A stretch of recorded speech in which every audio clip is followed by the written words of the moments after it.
Hi y'all, welcome back to my channel. So for this video, I'm going to be doing a very in-depth tutorial on my foundation routine.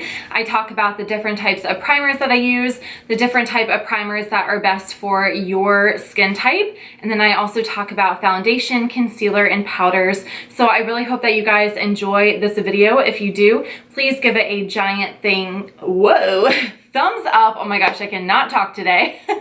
And don't forget to subscribe to my channel if you haven't already. I'll see you guys next time.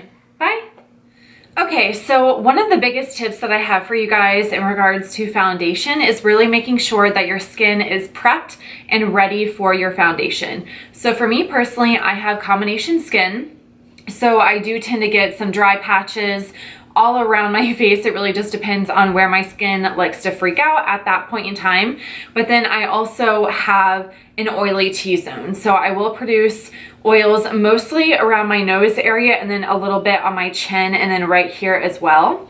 I also have enlarged pores in my T-zone that are very visible. So that's kind of some information on my skin. If you guys have any similarities with your skin, then I think this video will be really helpful for you. So what I really like to do is to use my PIXI Glow Mist, and this one has propolis and argan oil. So this is really great to help combat those dry patches, and this is going to make sure that my skin stays hydrated and nice and fresh throughout the day. So first off, I just spritz my face lightly with this. So you guys can probably see, and it's picking up pretty well on the camera, but it really just gives that nice dewy look to your skin. So if you are super dry, I definitely recommend using the PIXI Glow Mist. You can use this before your makeup as well as after, especially if you are using powders and you're more dry. So if you set your foundation with a powder, then this is really going to help to set that powder and give you a really nice dewy look. If you are extremely oily on the other end of the spectrum, I wouldn't necessarily recommend this to you because, as you can see, it definitely does give a really nice sheen to the face, and if you're oily then you don't need that, but I do need this for the areas of my face that are more dry. And you definitely want to make sure that your products, especially like sprays and things like that, are dry on your skin before you go in with your next product. Otherwise it'll just slip and slide and it won't really do what it's supposed to do. So moving on to the next product that I like to use, this is the Tarte Poreless Mattifying Primer. So this is the primer that I will typically just put in my T-zone. So on my chin, my nose, a little bit right here on my cheeks, and then my forehead. That's what I like to use whenever I'm trying to fill in those pores, and then also to keep those areas of my T-zone mattified. So if you are more on the oily spectrum, then I definitely recommend this primer so much. Another really great one that's a lot less expensive than the Tarte primer is the NYX Angel Veil primer. I think that one is about like $10 or $11, and it pretty much does the same thing. This one I like a little bit more just because it doesn't break me out. I have really sensitive skin. That's another issue that I have. So this one doesn't break me out, whereas the NYX Angel Veil one tends to do that every now and then. So, but I will just take a little dab of this primer, and then I'll kind of tap it between my fingers like this. And then what you want to do with silicone based or pore primers, you want to kind of just tap them into your skin. You don't want to rub until you have the product really pressed into the skin. So I like to do this. I'm not trying to flip you guys off. But I just like to press, and then I will slowly do the swiping motions just to make sure that I get the primer in all the places that I want it to be in. Okay, so now your choice of foundation is really going to depend again on your skin type. I'm combination, so I can pretty much use whatever kind of foundation I want. So right now I have been obsessed with the Stila Stay All Day Foundation and Concealer Duo. I love this. It looks so amazing on my skin, and I feel like the color is just the perfect match for me right now. So this one is definitely in between like a really thick consistency and a really thin and drippy consistency. So if you guys are familiar with the Tarte Amazonian Clay foundation, the one that comes in like the squeeze tube like this, that one is definitely much more of a thick kind of clay based foundation, whereas this one is right in between. And if you guys are familiar with like the NYX drop not concealer, foundation, that one's super liquidy. So this one's right in the middle and it comes up like this. It's really cool. You just kind of press it up, which I like. For me, I love my damp beauty sponge. This is the one from Real Techniques. The regular beauty blender, I believe. I've actually never owned one of those. I just can't find myself spending like $20 or more on a sponge, but this one I think is $10 or $10.99, something like that. So I love this one because if you guys can see, it has the flat edge right here, and then it also has this nice point. So I typically use this whenever I am applying my foundation. I will also use a brush sometimes, but lately I've just been loving my damp beauty sponge. So I apply this, or I use this to apply my foundation. So I will literally just dip in, and then I always start with my cheeks. That's just my preference.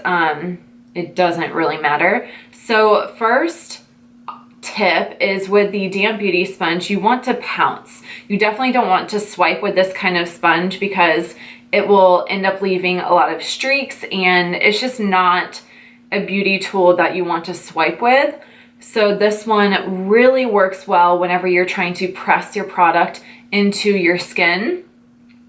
And another thing that I love about this is that it adds a little bit more moisture to your foundation. So if you do have those dry patches, or if you have really dry skin, this is going to be your best friend for applying foundation because it's going to add more hydration into your skin. One thing that I will say about using a damp beauty sponge is that if you have a medium coverage foundation, then you are going to need a couple, not a couple, but probably one more layer of your foundation if you're wanting a lot of coverage, because this does suck up any excess foundation. And that's just one little thing to note. So if you are more of like a full coverage kind of girl, then just keep that in mind with your damp beauty sponge. You're going to have to apply a little bit more product as opposed to if you were just using a brush. However, if you like more of that natural kind of dewy look, then I definitely highly recommend this. So moving on, I have my concealer. Right now, I'm really loving the Urban Decay Naked Skin Concealer. This is what the tube looks like, and it has a really nice flexible doe foot applicator. So I love to use my concealer for underneath my eyes as well as my eye primer. So I know that there's a lot of really good eye primers out there, like the Urban Decay Potion Primer or something like that. I've heard that that one's really good, but I have extremely dark veins, and since I don't sleep very well a lot of the time, I will have that kind of like red puffiness. So I like to use a concealer for both underneath my eyes and on top, just to kind of get that extra coverage. So first I apply to both eyes just really generously, and then I will again buff that out with a damp beauty sponge. And I love this.